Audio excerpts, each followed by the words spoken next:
Hello, नमस्कार दोस्तों।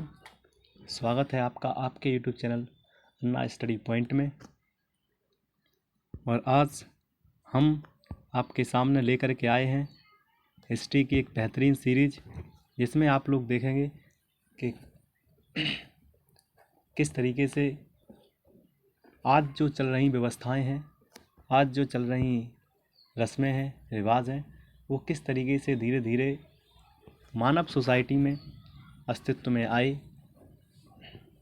जैसे किस तरीके से लोगों ने घरों में रहना शुरू किया और किस तरीके से व्यापार की शुरुआत हुई, और किस तरीके से हम जो एक वानर हुआ करते थे, एक बंदर से जो इंसान बने, फिर इंसानों में किस तरीके से डेवलपमेंट हुआ।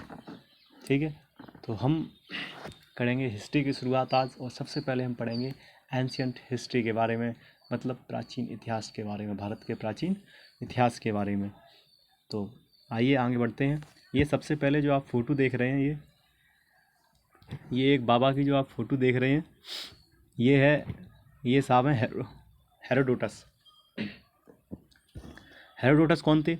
इतिहास का जनक हेरोडोटस को माना जाता है बेसिकली। और सबसे पहले हम जानेंगे इतिहास के स्रोतों के बारे में कि किस तरीके से हमने इतिहास की पुस्तकों को बनाया, लिखा उनको, तो क्या क्या उनके स्रोत रहे, कैसे जाना। सबसे पहले ऐतिहासिक स्रोत में आते हैं पुरातात्विक स्रोत। पुरातात्विक स्रोत कौन से हैं? जैसे कोई बिल्डिंग वगैरह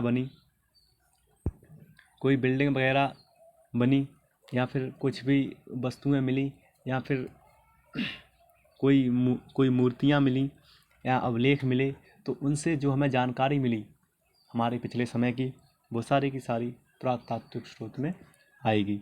जैसे यहाँ पर एक ये मैंने इमेज भी लगा रखी, जिसमें आपको ये मिट्टी के बर्तन देखने को मिलेंगे। उसके बाद आपको ये मिट्टी के बर्तन देखने को मिलेंगे। ये अन्य वस्तुएं हैं, मोहर वगैरह देखने को मिलेंगी, और आपको यहाँ पे पत्थर के औजार देखने को मिलेंगे। तो ये चीज़ें जब कहीं मिलती हैं तो उससे हम अंदाज़ा लगा सकते हैं कि पिछले जो जीवन था पिछले लोगों का, वो किस तरीके का था। ठीक है, तो देखिए कि इतिहास का जनक हेरोडोटस को माना जाता है। ऐतिहासिक स्रोत, तो पुरातात्विक स्रोत हम जानेंगे कि इसके अंतर्गत हम सिक्के, स्मारक, अभिलेख, भवन, मूर्तियाँ और बर्तन आदि का गहन अध्ययन करते हैं। अधिकांश पुरातात्विक साक्ष्य टीलों की खुदाई से प्राप्त किए जाते हैं। जो ज़्यादातर जो पुरातात्विक साक्ष्य है वो टीले की खुदाई से प्राप्त होते हैं। जैसे टीले क्या होते हैं, जैसे कोई महल वगैरह था पहले और वो अब मिट्टी में दब गया। ठीक है, कोई महल था वो अब मिट्टी में दब गया, तो अब उसको जब उसकी खुदाई होगी तो उसमें कुछ भी निकलेंगी पुरानी चीज़, जिससे हम उसका पता लगा सकते हैं कि वहाँ के लोग किस तरीके से रहा करते थे, और कैसे वो औजार या कैसे अनाज को वो किया करते थे। तो देखिए यहाँ खुदाई से मालूम पड़ता है क्या कि उस समय के जो लोग थे वो किस तरीके से बर्तनों का इस्तेमाल करते थे, और किस तरह के गाँव में रहते थे, और किस तरह का अनाज उपभोग करते थे। हथियारों की उस समय पर क्या स्थिति थी। किसी भी प्राचीन वस्तुओं में उपस्थित C14 में आई कमी को माप करके, ये माप है यहाँ पे, पता है माप नहीं है, माप है, कर उसके समय का निर्धारण किया जा सकता है। C14 क्या है? इसको बोलते हैं कार्बन डेटिंग। मीन्स इसमें कार्बन के जो रेडियोधर्मी होते हैं उनसे पता लगाया जा सकता है कि कोई वस्तु कितनी पुरानी है। ऐसे ही हम अगर पौधे के हमें अवशेष मिलते हैं, ये लिखा है इसी तरह पौधों के अवशेषों का परीक्षण कर जलवायु और वनस्पति का इतिहास जाना जाता है। मतलब हम पौधों का अध्ययन करके जो उसमें पोलन पाए जाते हैं, जो पराग पाए जाते हैं, उसकी मदद से हम पता लगा सकते हैं कि पेड़ की उम्र क्या है। इसी तरह हम पशुओं की जो हड्डियाँ होती हैं उन हड्डियों से पता लगा सकते हैं कि ये हड्डियाँ कितनी पुरानी और पशु कितने साल पहले रहे होंगे। इसके बाद ये तो बात हो गई किसकी, पुरातात्विक साक्ष्य की बात हो गई। इसके बाद हम बात करते हैं किसकी, सिक्कों की। सिक्के क्या तो अगर हम सिक्कों की बात करें तो सिक्के भी इसमें अहम भूमिका निभाते हैं। ठीक है, जैसे अलग अलग जो साम्राज्य थे, जैसे मौर्य साम्राज्य था, गुप्त साम्राज्य था, कुषाण साम्राज्य था, यवन साम्राज्य था, तो इन साम्राज्यों ने कुछ सिक्के चलाए। तो आजकल हमें जैसे खुदाई में कहीं भी उनके सिक्के मिलते हैं तो हमें मालूम पड़ता है कि ये सिक्के इतने साल पुराने हैं और उस समय इस साम्राज्य के रहे होंगे। उन पर लिखे हुए कुछ भी शब्द हो सकते हैं, या फिर उन पर कोई भी तस्वीर छपी हुई हो सकती है, और उन हम तस्वीरों से ये अंदाज़ा लगा सकते हैं कि ये किसकी रही होगी। फॉर एग्जांपल जैसे गुप्त साम्राज्य के जो शासक थे समुद्रगुप्त, उनके यहाँ का एक सिक्का मिला था। उस सिक्का पे समुद्रगुप्त की एक प्रतिमा लगी हुई थी, उस पर एक तस्वीर छपी हुई थी और उनको हाथ में बीड़ा पकड़ाया गया था। बीड़ा, तो बीड़े से क्या पता चलता है? बीड़े से हमको मालूम पड़ता है कि ज़रूर ही जो भी वो रहे होंगे सम्राट, तो वो संगीत के प्रेमी रहे होंगे। तो आगे देखिए, सिक्कों के अध्ययन को मुद्रा शास्त्र या न्यूमिस्मैटिक्स कहते हैं। सिक्कों के अध्ययन को क्या कहते हैं? मुद्रा शास्त्र या न्यूमिस्मैटिक्स। तो हिंदी में कहते हैं मुद्रा शास्त्र, इंग्लिश में कहते हैं न्यूमिस्मैटिक्स। प्राचीन काल में अधिकांश मोहरें धातुओं की बनाई जाती थी। जिन सिक्कों व मुद्राओं पर कोई लेख नहीं होता था, केवल आकृतियाँ प्रदान होती थी, उन्हें पंचमार्क या आज सिक्के कहते थे। ये आपको आज सिक्के दिखाई दे रहे हैं, ये पंचमार्क सिक्कों की ये तस्वीर है। तो जिन पर कुछ आकृतियाँ बनी हो और कुछ लिखा ना हो, ऐसे सिक्के कहे जाते थे पंचमार्क। ठीक है। इसके बाद सिक्कों पर कुछ भी लिखने की परंपरा सबसे पहले यूनानी शासकों ने प्रारंभ की। सिक्कों पर कुछ भी लिखा गया तो सबसे पहले किसने लिखा?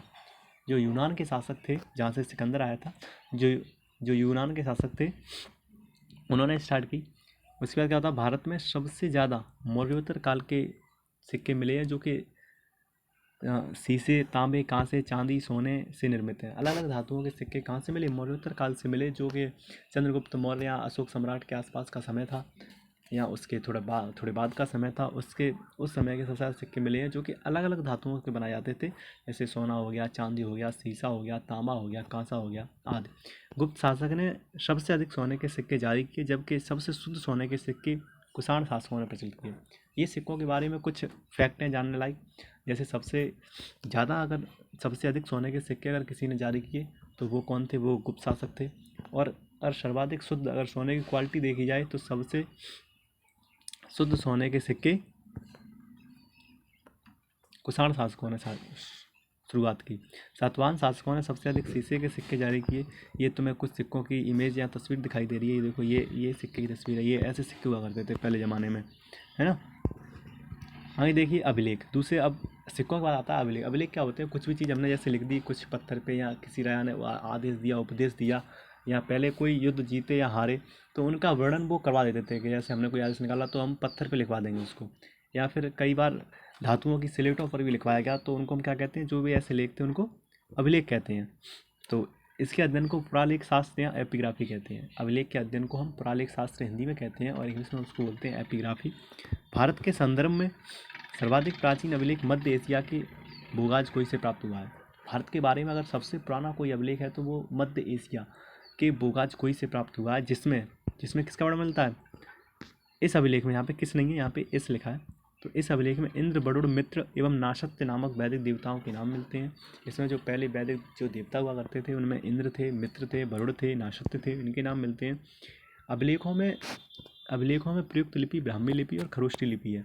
जो अभिलेखों में लिपि क्या होती है, जैसे अपनी हिंदी की देवनागरी लिपि है, वैसे ही अभिलेखों में जो लिपि प्रयुक्त करी गई वो ब्राह्मी लिपि और खरोष्ठी लिपि। ब्राह्मी लिपि जैसे हिंदी लिखी जाती थी वैसी लिखी जाती थी, बाएं से दाएं, लेकिन जो खरोष्ठी लिपि थी वो दाएं से बाएं उर्दू की तरह लिखी जाती थी।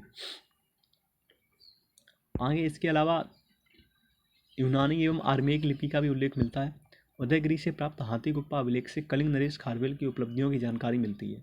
उदयगिरी से जो हमें हाथी गुप्पा अभिलेख प्राप्त हुआ, उससे हमें कलिंग नरेश खारवेल के उपलब्धि उन्होंने क्या किया उसकी जानकारी मिलती है। और शक छत्रप रुद्रदामन के जूनागढ़ अभिलेख से एक शासक रुद्रदामन, अशोक व चंद्रगुप्त मौर्य के बारे में जानकारी मिलती है।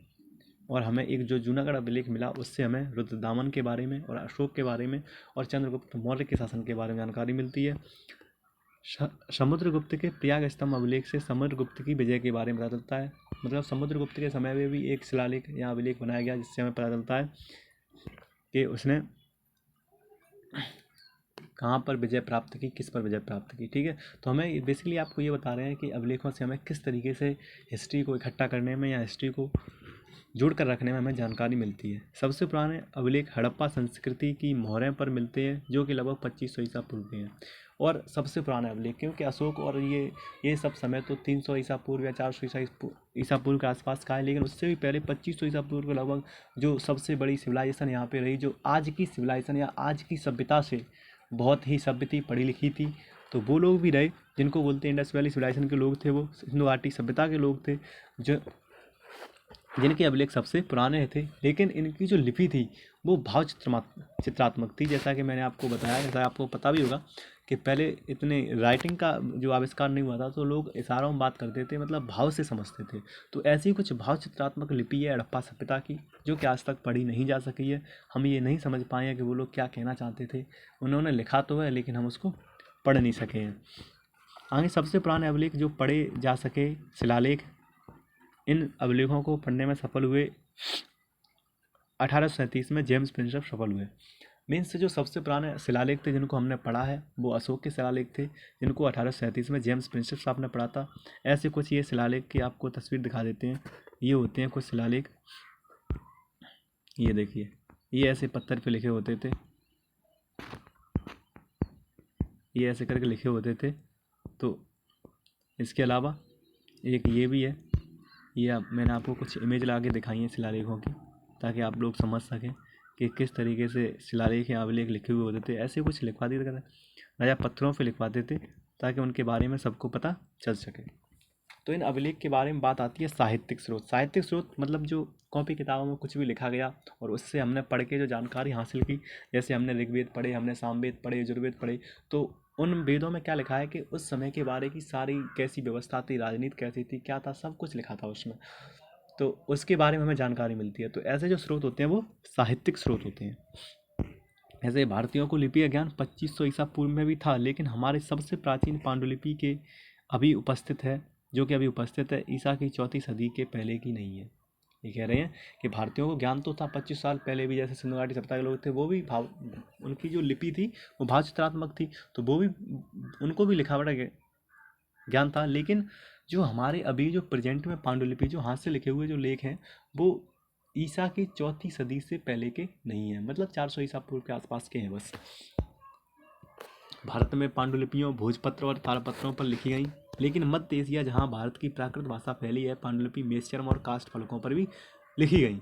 भारत में जो कुछ लिखा गया पत्तों पर लिखा था, बेसिकली पत्तों पर लिखा गया, लेकिन पेड़ों पर लिखा गया। लेकिन क्या था कि पहले कागज़ का आविष्कार नहीं हुआ था, तो लकड़ियों पर भी लेख लिखे गए।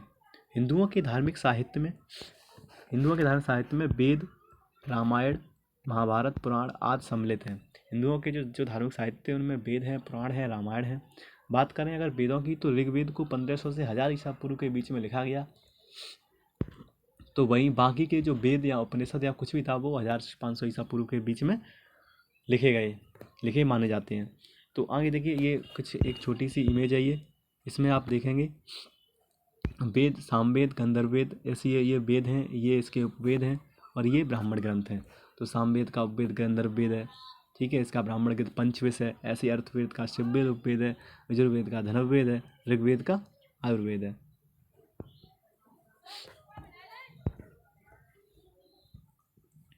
आगे देखिए,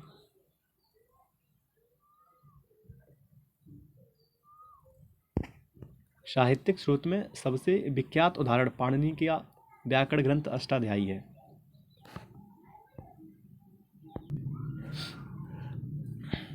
तो साहित्यिक स्रोत में सबसे जो विख्यात उदाहरण किसका है, पाणिनि की, जो उन्होंने व्याकरण लिखा था जिसको अष्टाध्यायी बोलते हैं, 400 ईसा पूर्व में लगभग लिखा गया। तो उसमें उस समय की अर्थव्यवस्था, समाज, संस्कृति, सब चीज़ पर प्रकाश डाला गया। आगे महाभारत को आप जानते हैं व्यास जी ने लिखा था, जो कि 10वीं सदी ईसा पूर्व से लगभग चौथी सदी में 400 ईसा पूर्व के आसपास की है।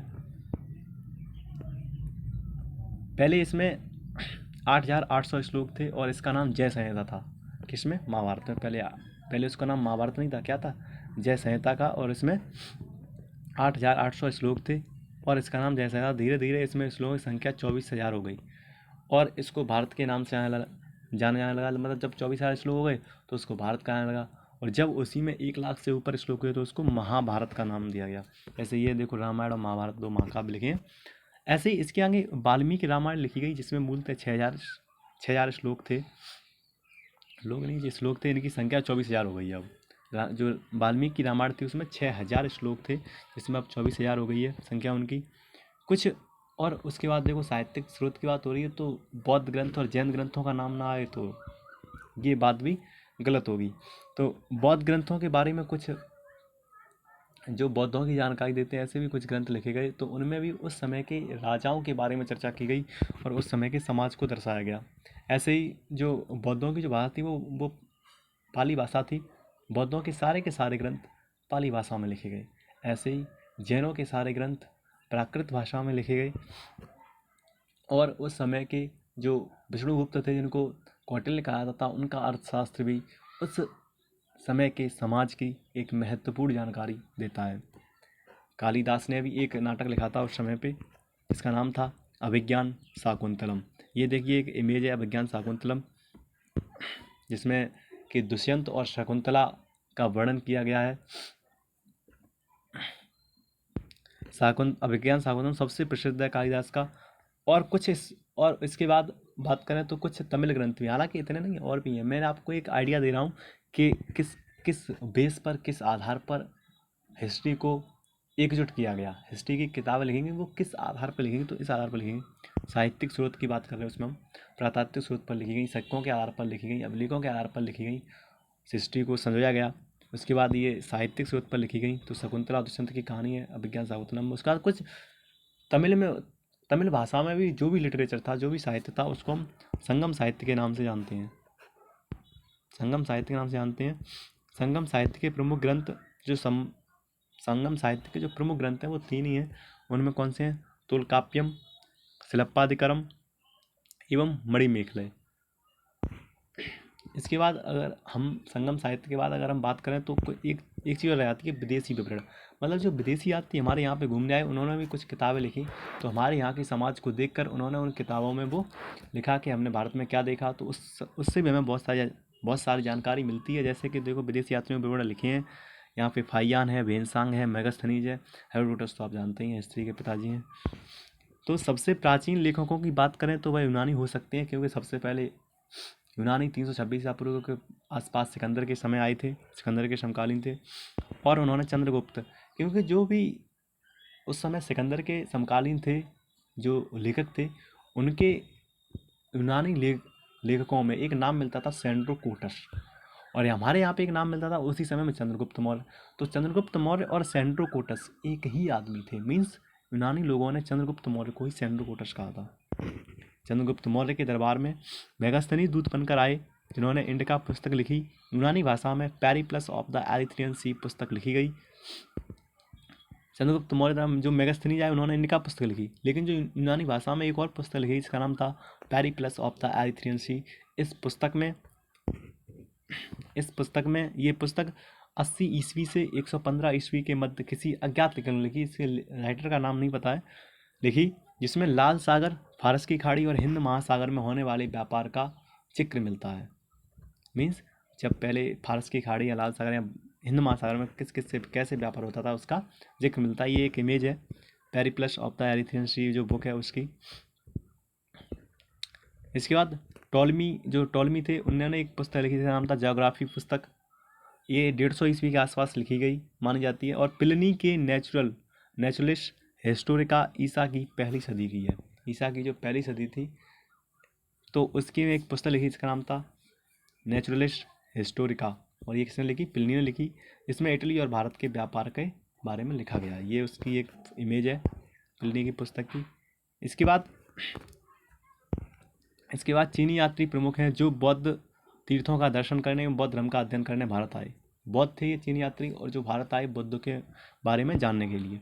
फाहियान गुप्त शासक चंद्रगुप्त द्वितीय के शासनकाल में भारत आया, जिसने फोक्यू की रचना की। फाहियान था वो गुप्त शासक, चंद्रगुप्त जो द्वितीय थे, जिनको विख्याति बोलते हैं कभी कभी, तो उनके शासनकाल में ही भारत आया। उसने अपनी एक किताब लिखी फोक्यू की।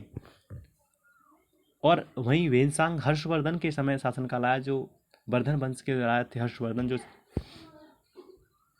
606 ईस्वी में गद्दी पर बैठे थे। वो 629 ईस्वी में आता है यहाँ पे वेनसांग, और इसने सियुकी की रचना की। इसकी जो पुस्तक जिसका नाम था सियुकी, ये नाम ऐसे हैं क्योंकि ये लोग थे कैसे थे, चाइनीज़ थे, तो वहाँ की भाषा में नाम है सियुकी। इसिंग भी चाइनीज़ था। इसिंग 7वीं शताब्दी में भारत आया। इसने नालंदा व विक्रमशिला विश्वविद्यालय का वर्णन किया। आगे कॉस्मोस इंडिका प्लेस्टस एक यूरोपीय यात्री था जो 335 में भारत आया था। क्रिश्चियन टोपोग्राफी नामक ग्रंथ लिखा। इसने अपनी जो किताब लिखी उसका नाम रखा क्रिश्चियन टोपोग्राफी, जिसमें भारत और श्रीलंका के बीच में किस तरीके से व्यापार होता था उसका वर्णन किया गया है। आगे सुलेमान 9वीं शताब्दी में भारत आया था, पाल व प्रतिहार शासकों के बारे में इसने लिखा। और अल मसूदी जो कि 941 ईस्वी से 947 ईस्वी तक भारत में रहा, इसने राष्ट्रकूट शासकों का वर्णन किया।